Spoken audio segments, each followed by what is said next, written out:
Hey everybody, Todd Linder here from LaunchPoint, and I am so excited to be interviewing Andrew Lisi, who has an amazing story of a journey from ministry into the marketplace where he is now, multiple different ministry jobs, multiple different marketplace jobs at this point, and I'm really excited for him to share with you a little bit about that journey. So, Andrew, thanks so much for being here. Let's Yeah. start with this right here. How did you get into ministry? What was that journey like? And then what were some of the roles that you had while you were there? Yeah. Well, yeah. First of all, thanks, Todd. Really appreciate it. Glad we're able to do this in our respective cities. So, yeah. What got me into ministry? What did I do? So, um, the I think the backstory is that I didn't grow up in a Christian home. I became a believer when I was a kind of preteen. Mom got really sick, no dad, and was, I think, just struggling with where do I find my identity.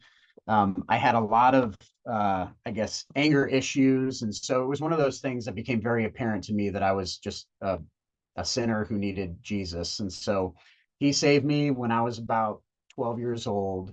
And it was part of that journey of coming to know Jesus and then going through high school and then eventually to college, where I started getting the sense of a calling beyond just going to get a job in the marketplace. And what happened was that I was working in the student union at the University of Florida, Go Gators. And I was, yeah, I know. We So accept you. thank you, thank you. I was working in the student union. I was in the freezer. I was pulling out Stromboli because it was like the little Italian place in the student union, and I felt this strong sense of calling to help people. That's what it was. It was just this broad help people. I was starting in computers, and I that day I talked with my manager, changed my major completely to family, youth, and community sciences, Tim Tebow's major, and and so what ended up happening is anytime I was in at the fraternity house, people would ask me, well, what are you doing with your life, basically, and I would be like, I'm going into the ministry. And that's what I was doing, but I had no idea what I would do. So I'm going into my senior year, and I start meeting with a guy who discipled me as my best friend to this day. And he was on staff with Cru, Campus Crusade for Christ at the time. And they started telling me about opportunities to be missionary. So where that went was just that story of pulling Stromboli out of the freezer at this Italian restaurant. I was like, oh, maybe I want to go serve in Italy. And so that's what I ended up doing. I'm Italian, and so my first year out of college was living in Italy, and I did a year as a missionary there, and then that led to staying on staff with Campus Crusade for a couple more years at the University of Florida, starting new ministries there and helping see that ministry. This was mid 2000s, just grow significantly. It was really cool. People were meeting Jesus.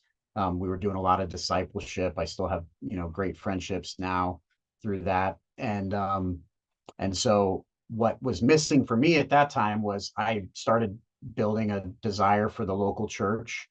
And so I, did what I thought made the next best move was to go to seminary. So I moved up here to Chicago, got my MDiv, and while I was doing that, I helped plant a church here in the city.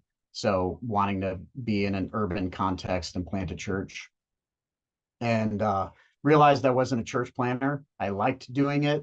We started a church. It doesn't exist anymore, but it was a great experience. Again, seeing God move. While I was finishing seminary, I met my wife, and again was in that spot of I have no idea what I'm going to do next. And thankfully, something came up where I got offered a pastoral role at a church out in Seattle, and moved out there to start at this big church out there. And I was doing an executive pastor position. So I go to seminary, study Greek and Hebrew, and now I'm looking at budgets and volunteers and running Sunday services, and it was exactly what you go to seminary for. So So I did that for a couple of years. I held a couple different roles at that church. It was a big church. Many people are familiar with it. And I was community groups pastor. I was what was called a biblical living pastor. So I was helping with biblical counseling, and then the executive pastor role. So a bunch of different experiences.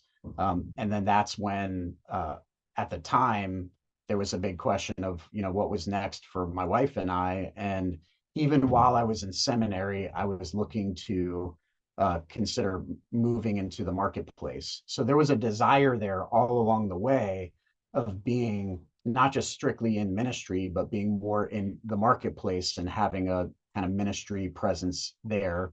And that's what happened. I spent some time praying, fasting, getting counsel, and um, one day just came home and said, I think my time's done, not just at church, but in vocational ministry. And we made a transition.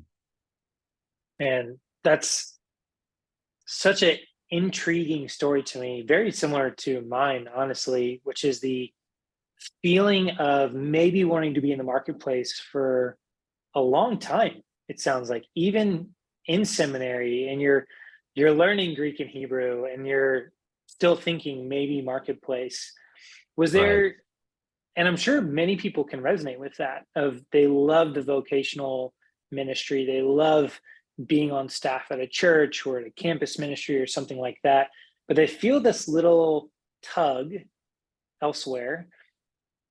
Can you help me and help anyone who's listening to this to maybe get a little sneak peek into some of the conversations that you were having or into some of the Right. things you were processing to discern, was that like a directional thing that God was leading you, or just kind of like, I'm interested in this, might read some business books, maybe be an executive type pastor because that's on the closer end of marketplace type thing? I'd love to get some Yeah. insight into what you were processing on that. Yeah. It's a really good question. And I think that if anybody who is in ministry has some of those, desires, it's always worth exploring, of course, praying and spending time in scripture, and then finding good counsel. So along the way, there were certain people in my life who just stayed in my life that I would ask questions to. So part of being on staff with Campus Crusade is you're raising support, and generally, at least a handful of supporters are successful people in the marketplace. And so I had a few supporters who became really good friends along the way. And I would just ask. One guy's a real estate developer, and he's become a big mentor for me. And along the way, I would just ask questions about the kind of work that he did, how he was still seeing his role as a real estate investor in doing kingdom work. And it helped me get a picture of how important it is to basically to be a business person, in a sense, to be a Lydia, if you will, where you're doing the work of the ministry while also doing work in the marketplace. And that was helpful for me. So that was one piece that was really important. And I had a number of conversations that just stand out to me. The last one was with a friend of mine who was a supporter who is in sales, and we just had good conversations about the kinds of sales that he was doing, some of the income that he had. Had a growing family. We wanted to have a big family. I knew ministry didn't really support that.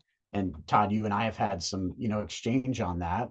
And so it was the question of, well, when I think about income and what we could do with that, I don't want to just discount it altogether, but I think it's important to know that you could support a family well. And so that frankly played a role. Um, the other thing that I think was significant for me was, even though I wasn't a church planner, I really had an entrepreneurial spirit. And so all along the way, when I was on staff with Crew, it was, hey, let's go do the first ministry in Southern Italy. We launched the first ministry there. When I was at the University of Florida, I was launching new ministries. So I launched a ministry to Latino students and to African American students and to international students. And these were all new things that were happening. When I came to Chicago, it was, let's go plant a church. So there was a desire to go do something, build something.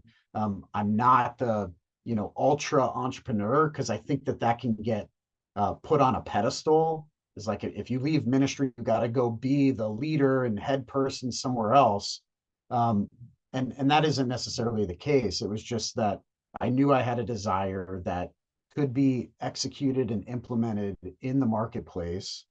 I had good counsel that said, you're not out of God's will by leaving ministry to go into the marketplace. There was nothing from God or from others saying, don't do this. And so it was a mixture of prayer, scripture, how I'm built, and wise counsel that all played a role in making the decision.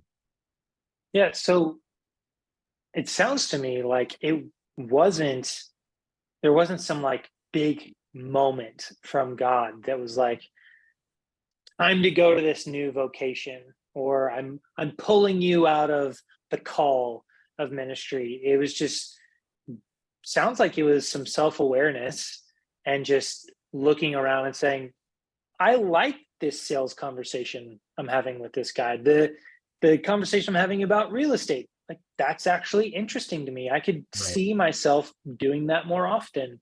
Not to mention having a vision for your family and a vision for what you want your, not just your immediate family, but also your legacy to be, saying there might need to be some financial components in order to make that legacy a reality. Yeah. It sounds like it was just all of that, and then kind of confirming with some people like, it's not bad to make the transition all the time, especially if God's placed dreams on your heart and wired you a certain way. And man, Yeah. you saying that, one, I think it's so important talking about bringing around wise counsel, specifically wise counsel that operates in a different zone that's not in ministry, because now you have a different perspective that you can pull from and get. Because if you just get counsel from the people that you work with, you're going to get a very limited viewpoint, or even just people who are in ministry generally, you're still going to get a very narrow view of the world. Yeah. Not in a negative way, it's just the reality. Ministry people, as you and I both know, see the world in a very narrow view.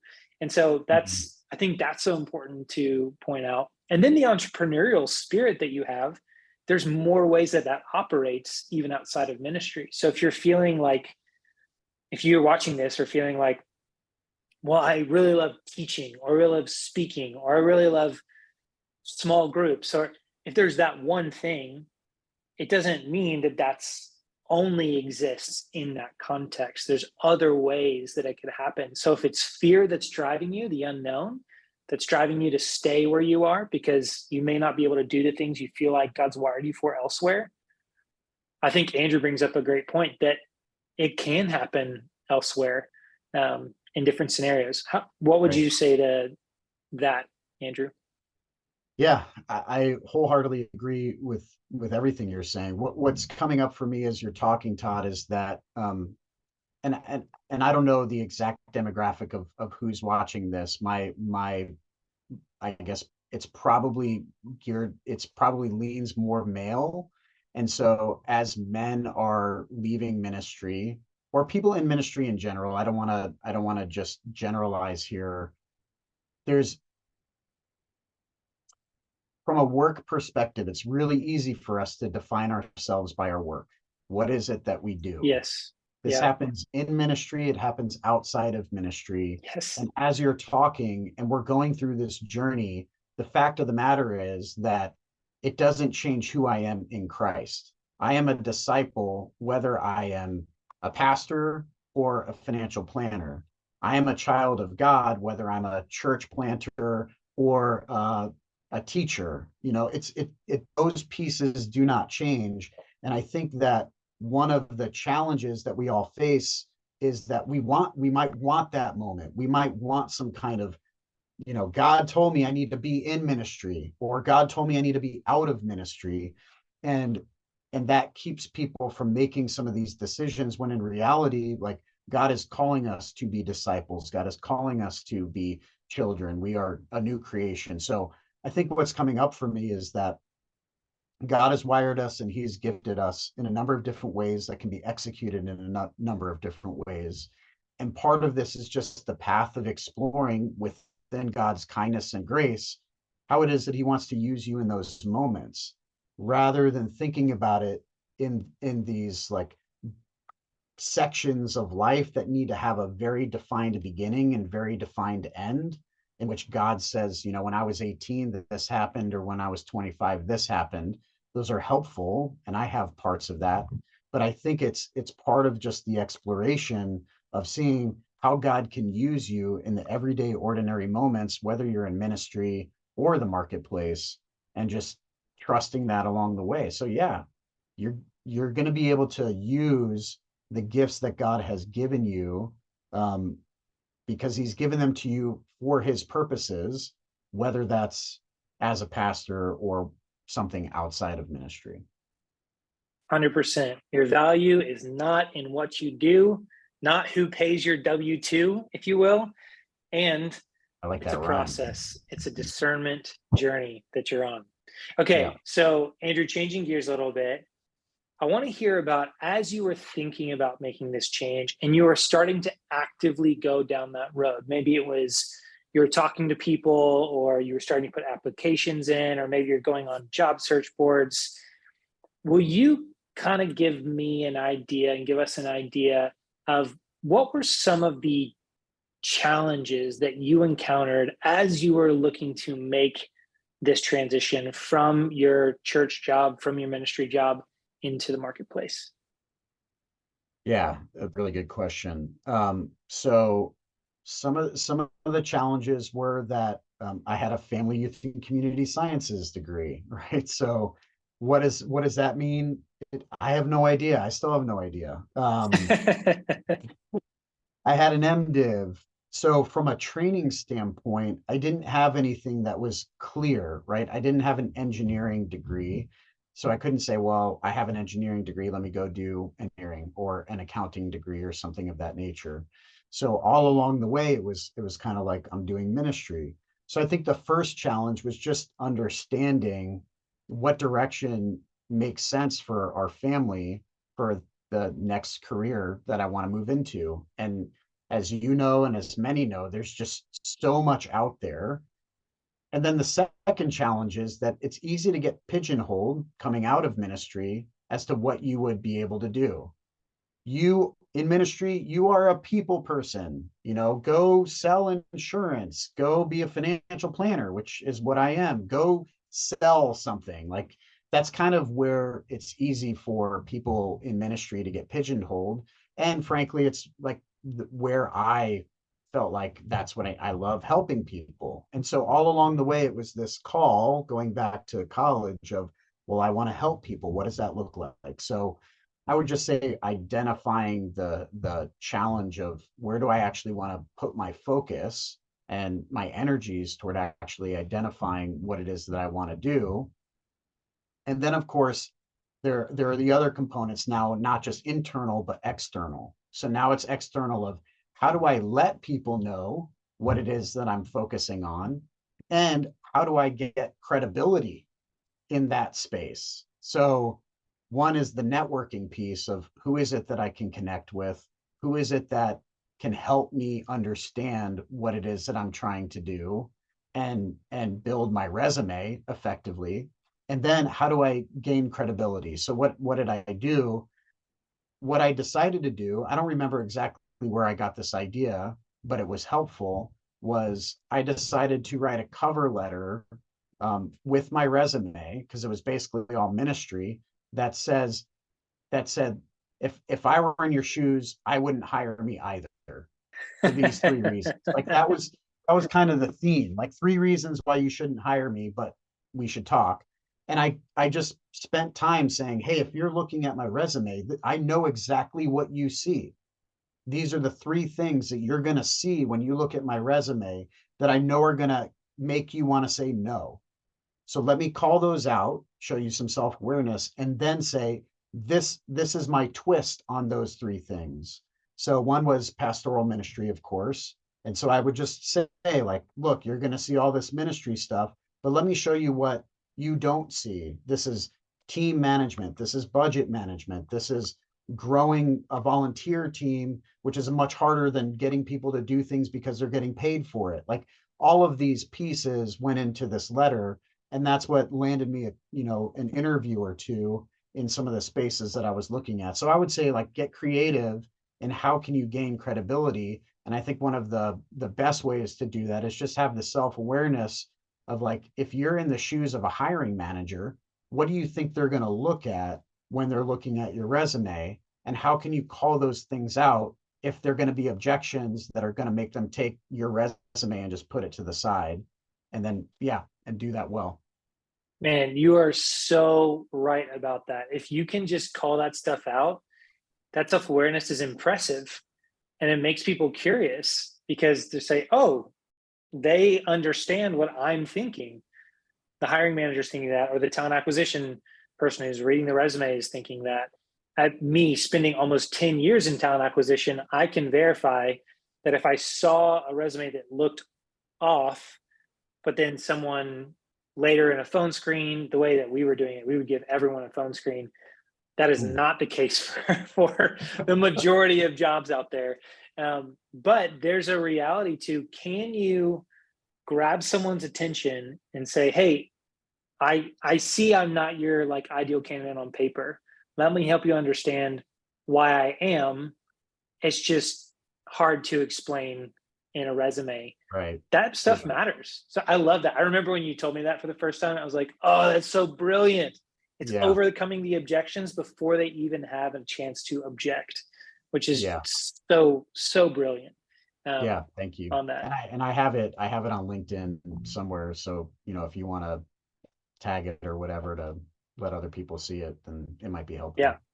Well, we'll have to connect after this, and you can tell me exactly where it is, because I'd love to be able to Yeah. share that. Another thing that you said that I think is helpful is when you're talking about. So I just want to call this out. When you're talking about the objections, what I hear so often is people walking into this process and lamenting the fact that they don't know how to translate their experience, and it takes Mm. time. It's a built skill that Yeah. takes time, and you can get people to help you do that.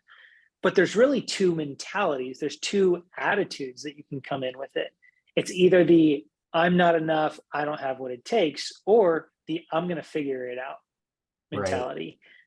Tell me a little bit about, or like talk a little bit about the difference between those mentalities or attitudes coming in to making such a, what feels like drastic transition. Yeah. I mean, I don't know. To me, it's like when you're in ministry, there's so much of both, right? Like I don't have what it takes, and that there's a level of humility. You don't want to go too deep into that, but there's a level of humility of just acknowledging, like, I don't have what it takes to get up and preach every Sunday, or I don't have what it takes to manage people. I don't have what it takes to sit in this counseling situation and try to see how I might be able to help somebody. Like, we're very, very inadequate in our jobs, whether we have been doing it for a year or 15 years or 20 years. There's so much that we don't have what it takes. And that's a reliance on God. And then there's also the I'm going to figure it out because this is something that I want to do, that I, maybe feel called to do, that is really spurring me on because this is what I'm positioned for right now. That too is a reliance on God to just say, like, how am I going to figure this out? So I don't necessarily think that it's an either or. It's something that needs to be held in tension, in order to really just expose our need to rely on God. And so at the same time, I wouldn't lean in too heavily to either one of them. So there needs to be a both end, because it can be, I don't have what it takes, therefore I'm not even going to try, or I'm just going to figure it out and I never really get good at anything. And so I think that they need to be held in tension.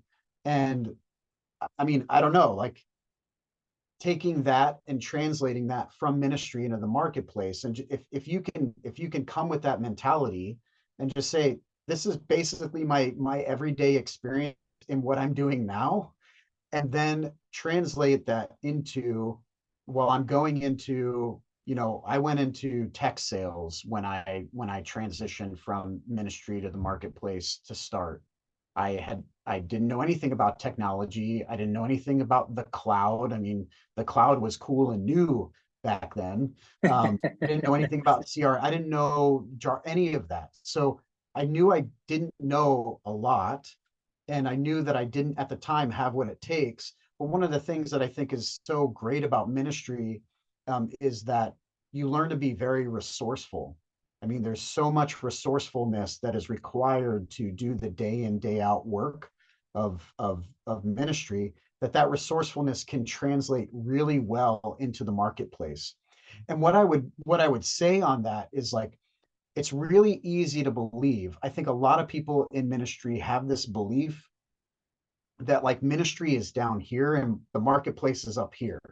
Like, those people are experts, or those people have been doing that for a really long time, or at least this is how I felt. Like, those people have real jobs. People talk about that a lot, and what I would say is, man, like, the work that we do in ministry is so hard, and like the skill level that is required to do all of the different things that people are done. If you're at in a one person church and you're wearing 17 different hats, or if you're at a big church and you have to figure out how to work within departments, or same thing with a parachurch organization, like, all of that translates way better than people would think when going into the marketplace. And so I would say that you definitely don't have what it takes, but you also probably do better than you realize. And it's just a matter of leaning into and using that resourcefulness to then say, well, I'm going to figure this out. I'm going to tweak this here and there, and we're just going to take it bit by bit at a time. And so I don't remember the exact question, but I would say that those are the pieces that I would consider. Yeah, so encouraging because you can come in this way and it feels like you're being prideful, or you can come in this way and you can be fearful because you're like a false humility of like, I'm not good enough. Yeah. But if you can hold them in a healthy sense, being both, you actually come in with so much potential to be successful, and more than in a lot of other cases with very technically skilled people who've only ever had to learn like two or three things, and after a little while they don't have to be resourceful anymore and they lose that ability to Right. flex and that grittiness. So yes, like you bring a lot, and how Andrew just described it, I think, is a really effective way of thinking about it as you walk into interviews or any sort of conversations with someone who might be someone who can give you a job or connect you with someone to give you an Right. interview. Okay, Andrew, you mentioned that you landed in tech sales afterwards. Tell us a little bit about your journey to tech sales and then into where you are now. Yeah. Yeah. So basically what I did so we were in Seattle, we decided to move back to the Chicagoland area because my wife is from here. We had our first kid and we wanted, to basically land on our feet and get help from her parents. So what did we do? We moved in with her parents and we had a little bit saved up, and it was Andrew, go get a job. And um, so John Rockefeller, he's famous for a lot of things, but one of the things that he did when he was first getting a job was he's like, I put myself to the business of finding a job.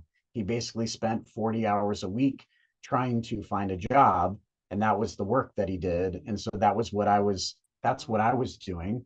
Um, so thankfully, it was a ministry connection of mine that saw a post of mine on Facebook, and reached out to me and said, hey, we might have a job at our company. It was a small tech consulting company that helped do CRM implementations at mid-sized companies. So I was like, okay, let's do this. So I was interviewing with him, and then I was interviewing with a recruiting company at the same time, and landed there. And thankfully, in my case, it didn't take too long. We moved back to Chicago end of April, beginning of May 2014, and my first day at that job was early July of 2014. So did that for a couple years. And I mean, I'll tell you that my thought process there was I knew the trajectory in tech sales. There's no knock on it at all. But, and in corporate America in general, is that there's always a ladder to climb, and incomes can go up, which is great, but the responsibility also goes up pretty significantly. So even when you're in your 50s and early 60s, like to me, I saw it and I was like, people are just grinding. You're still grinding it out. And I didn't want to have that trajectory. I wanted to have a trajectory that said, like, we're going to continue to invest today. It's an investing mindset. I'm going to put a lot of deposits in today with the intention of having a compound effect in later years, so that when I'm 50 and 60, I'm not working nearly as many hours. I might be working hard, but it's all of my skill and ability that's been put into a certain thing that allows me to shape and mold that career to, to do what I want. So having autonomy and flexibility, maybe, going back into ministry, but not needing to be paid for it. So that led to wanting to have own something. And I had been really interested in financial planning while I was at that church in Seattle where I first got started. I would say that Dave Ramsey is my gateway drug. And so basically he was the one who gave me a taste for what financial planning could be, and decided to make another leap into a new career at 30. What was I, 35 at the time? We were expecting our third kid, and I decided, hey, let's go from a salary and some income to no income, and let's see if we can figure this thing out. So what I would say there, and I know that you might ask this, is like, what's a big takeaway, or what would you want somebody to take away? For me, it was like, I don't need to have the next decision be the final decision when it comes to my career. The leap from ministry to the marketplace is big enough, and I think that a lot of people think that they need to have it figured out. Um, and maybe I had that mentality too, but what I would say now is that you do not need to have it figured out. It's likely not going to be the very last decision that you make when it comes to your career. So don't put so much pressure on yourself to have it figured out. And so thankfully this one stuck. I was like, I'm going to do this. I've been doing it for 6 years now. And July 5th will be my 6-year anniversary at my current firm. And um, I think I can safely say this is it. So. Wow, that's awesome. So Andrew, if you think backwards, how many, including ministry, the different jobs you had in ministry, how many jobs have you had now in your 20-ish year career? Well, my heart just palpitated a bit that you said 20-ish year career, because that's true, and that's just weird to me. Sorry for So bringing that up. no, man, it's fine, it's fine. So yeah, I mean, I don't know. I was on staff with Crew. Um, Within that, I probably held 4 or 5 different roles. When I was in seminary, I was doing research and planting a church at the same time. And then I went to the church in Seattle. I held 3 different roles there. I was in tech sales. And then now in this current uh, company, I've held 3 different roles here. So whatever that is, 8 to 10 Yeah, different positions. yeah. And it's what I hear similar to what you just said, Andrew, a lot of, I want to make sure that I'm going to really, really love the next job that I'm in once I leave ministry. And that's great. If you can do that, like, Yeah, that's amazing. And I think there yeah, is a way to kind of like go in that direction. But the reality is if you're in ministry currently, yes, you've been in ministry the whole time, but you've been in a lot of different places. You've held a right. lot of different roles.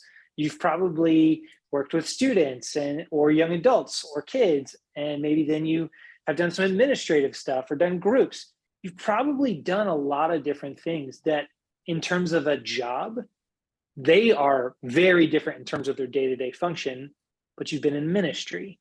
It's the same thing transitioning. You're just in different industries, but you're going to hit different jobs along the way. So it doesn't need to be perfect. I mean, go for it. You can definitely move in more of that direction. But it's okay if the first job coming out, if you're transitioning industries, it's okay if the first thing isn't perfect because Right. there's more after that. So Yep. that's just super, super helpful to hear. Okay, coming to the end of our time, Andrew, this has been amazing. Last question for you. What would you say is your number one piece of advice for someone looking to make the transition from ministry into a marketplace job? Yeah. So I hinted at it earlier, and I think this is a two-parter. So what I would say, the number one piece of advice is you don't have to have it all figured out. You just you don't, um, period, full stop. The temptation is to feel like I need to have this next thing be the thing. And I would say that that temptation can come whether you're 20 or 40 or 60 or whatever the case may be, that the next step needs to be figured out. And I would just say that it's just another step along the way to God doing his work in your life as a disciple, as a child of God.